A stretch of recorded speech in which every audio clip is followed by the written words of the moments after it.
Can natural wildlife be considered a monster, especially for modern city dwellers? This great prompt comes from monsterancher. Thank you for supporting the Indiegogo. Nature and wildlife are some of the earliest templates of monstrosity in human history, and for good reason. Our distant ancestors had a lot to fear from the elements and from predators.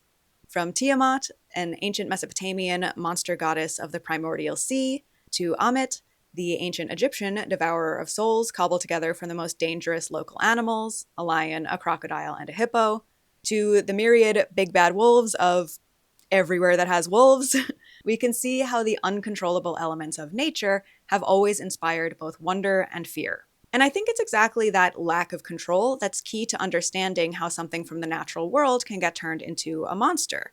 Because on the one hand, it would seem like naturally occurring creatures or phenomena are kind of the opposite of monsters, right?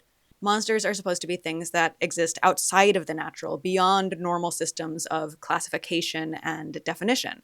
But a big part of the point of classification and definition is to establish understanding, rules of engagement, and therefore some measure of control over the thing being classified.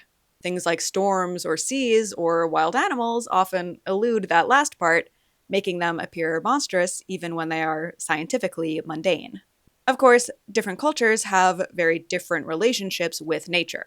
Most of the mainstream philosophies of the Western world, from many Christian theologies to Enlightenment rationality, put a stark dividing line between the natural and the human, where the human is intended to have dominion over the natural. When nature does not submit to this hierarchy, it is automatically breaking those rules, thereby becoming monstrous. That's not to say that conceptual systems that see humans as a part of nature, as many indigenous cultures do, don't have nature-related monsters in them, but that relationship between the monsters and the humans would be different. I'm currently reading Stephen Graham Jones's The Only Good Indians, in which a vengeful elk monster is the one enforcing those rules of engagement against humans who have broken them. Eco-horror in general plays with this idea. If the natural world is monstrous, it's often a monster of our own making. So I don't even know if it's necessary to be a city dweller to find monstrosity in wildlife or the natural world, but to monsterancher's original question about that, I can definitely see how someone's removal from those elements of life could imbue them with more fear. If you believe yourself to occupy a corner of the world that its other inhabitants do not, then you're certainly going to be in for a shock if and when those inhabitants show up.